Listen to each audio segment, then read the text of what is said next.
ಚಿನ್ನುಮರಿ, ಯಾಕೆ ಮತ್ತೆ ಇದ್ರಿ? ಏನಾಯ್ತು? ಹೇಳಿದ್ನಲ್ಲ ರೀ, ನನಗೆ ನಿದ್ದೆ ಬರ್ತಿಲ್ಲ ಅಂತ.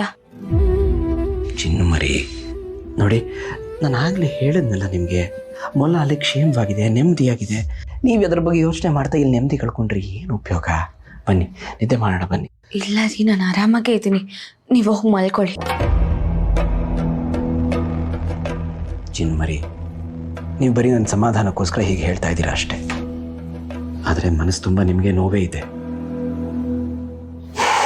ಸರಿ, ಈಗೇನು ಅಮೂಲನ ವಾಪಸ್ ತರಬೇಕಾ? ಹೇಳಿ, ನಿಮಗೆ ಖುಷಿಯಾಗೋದಾದರೆ ಅಮೂಲನ ವಾಪಸ್ ತರ್ತೀನಿ. ಆದರೆ ಆ ಮೊಲ ಮನೇಲಿದ್ದರೆ ನಾನು ಹೊರಗಿರ್ತೀನಿ ಅಷ್ಟೆ.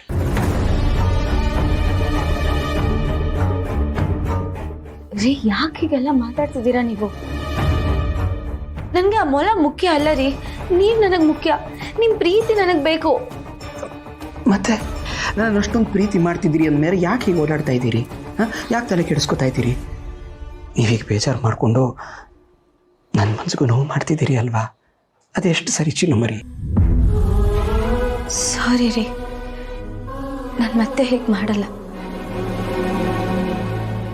ನಾನಿನ್ನು ಯಾರನ್ನೂ ಹಚ್ಕೊಳ್ಳಲ್ಲ. ನಿಮ್ಮ ಪ್ರೀತಿ ಒಂದಿದ್ರೆ ಸಾಕು, ಬೇರೆ ಏನು ಬೇಡ. ಇದು ನನ್ನ ಚಿನ್ನುಮರಿ ಅಂದರೆ.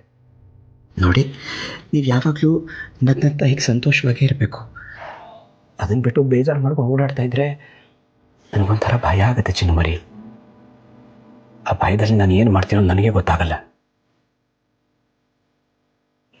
ಅದಕ್ಕೆ ನೀವು ನನ್ನನ್ನು ಮಾತ್ರ ಪ್ರೀತಿ ಮಾಡಬೇಕು, ನನ್ನ ಜೊತೆ ಸಂತೋಷವಾಗಿರಬೇಕು, ಆಯ್ತಾ? ಬನ್ನಿ.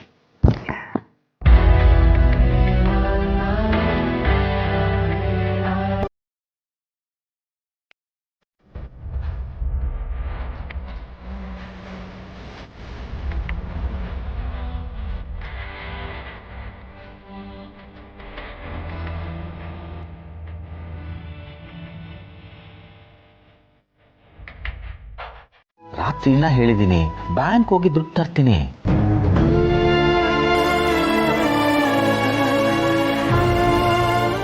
ಯಾಕೆ ಲಕ್ಷ್ಮಿ, ಏನಾಯ್ತು? ರೀ, ಇನ್ನೊಂದ್ಸಲ ಯೋಚನೆ ಮಾಡಿ. ರಾತ್ರಿನೇ ಹೇಳಿದ್ನಲ್ಲ, ಆತ್ರದಲ್ಲಿ ನಿರ್ಧಾರ ತಗೊಳ್ಳೋದು ಒಳ್ಳೇದಲ್ಲ. ನೋಡು, ನಾನು ನಿರ್ಧಾರ ಮಾಡಾಗಿದೆ, ನೀನು ಇನ್ನೂ ಅದನ್ನೇ ಯೋಚಿಸ್ತಿದ್ಯಾ? ಹಾಗಲ್ಲ, ಅಷ್ಟು ದುಡ್ಡನ್ನ ನೀವು ಆಟೋ ಓಡಿಸಿ ಈ ವಯಸ್ಸಲ್ಲಿ ಮತ್ತೆ ಸಂಪಾದನೆ ಮಾಡಕ್ಕಾಗತ್ತೇನ್ರಿ? ಅಷ್ಟು ದುಡ್ಡನ್ನ ಮತ್ತೆ ಕೂಡಿಡೋದು ಅಂದ್ರೆ ಎಷ್ಟು ಕಷ್ಟ. ನೀನು ಹೇಳೋದು ನಿಜ. ನಾವು ದುಡ್ಡನ್ನ ಸಂಪಾದನೆ ಮಾಡಿ ಕೂಡಿಡೋದು ಯಾತಕ್ಕೆ? ನಮ್ಮ ಕಷ್ಟ ಕಾಲದಲ್ಲಾಗಲಿ, ಮಕ್ಳಿಗೆ ಸಹಾಯ ಆಗಲಿ ಅಂತ ತಾನೆ. ಈಗ ನಮಗ ಕಷ್ಟದಲ್ಲಿದ್ದಾನೆ, ಕೊಡದೇ ಇದ್ರೆ ತಪ್ಪಾಗಲ್ವಾ? ಸಹಾಯ ಮಾಡೋದು ತಪ್ಪು ಅಂತ ಹೇಳ್ತಿಲ್ಲ ರೀ, ಆದ್ರೆ ಸಹಾಯದ ರೂಪದಲ್ಲಿ ನೀವು ಕಷ್ಟಪಟ್ಟು ದುಡ್ದಿರೋದನ್ನ ಕೊಡೋದು ನನ್ಗಿಷ್ಟ ಆಗ್ತಿಲ್ಲ.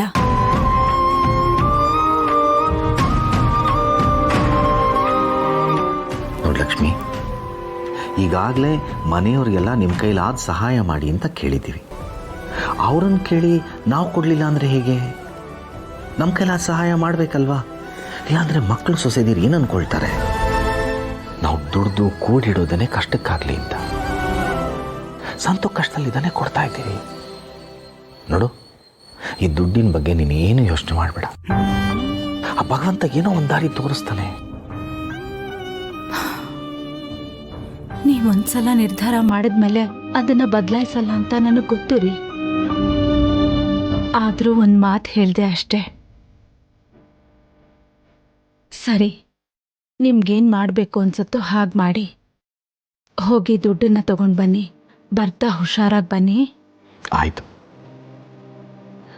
ಒಂದ್ಸಲ ಆಗಲೇ ಬಿಸಿ ತಾಗಿದೆಯಲ್ಲ, ಈ ಸಲ ಖಂಡಿತ ಹುಷಾರಾಗಿರುತ್ತೆ.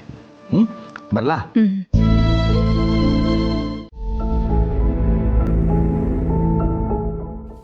ಸಂತು, ಸಂತು,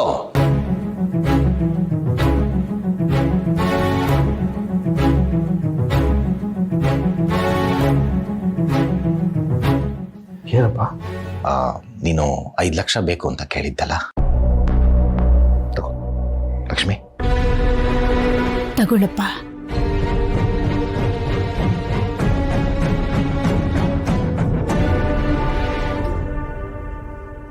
ಏನಪ್ಪ ನೀವು ದುಡ್ಡು ಕೊಡ್ತಾ ಇದ್ದೀರಾ? ಯಾಕೋ ಹಾಗೆ ಕೇಳ್ತಿದೀಯಾ? ಅವ್ರು ಕೊಡ್ತಿರುವಾಗ ತಗೊಂಡು ನಿನ್ ಕೆಲಸ ಉಳಿಸ್ಕೊಳ್ಳೋದು ಬಿಟ್ಟು ದುಡ್ಡು ಕೊಡ್ತಿದ್ದೀರಾ ಅಂತ ಕೇಳ್ತಿದೀಯಲ್ಲ. ಅಲ್ಲಮ್ಮ,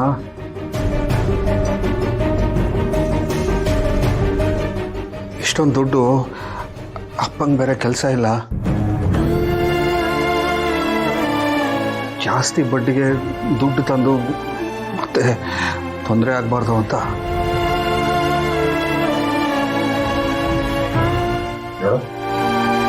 ಅದ್ರ ಬಗ್ಗೆ ಎಲ್ಲ ನೀನು ತಲೆ ಕೆಡಿಸ್ಕೊಬೇಡ ಸಂತು. ಮೊದಲು ಈ ದುಡ್ಡು ತಗೊಂಡು ಆಫೀಸಿಗೆ ಕಟ್ಟಿ ನಿನ್ನ ಕೆಲಸಕ್ಕೆ ಯಾವುದೇ ರೀತಿ ತೊಂದರೆ ಆಗದಿರೋ ಥರ ನೋಡ್ಕೊ.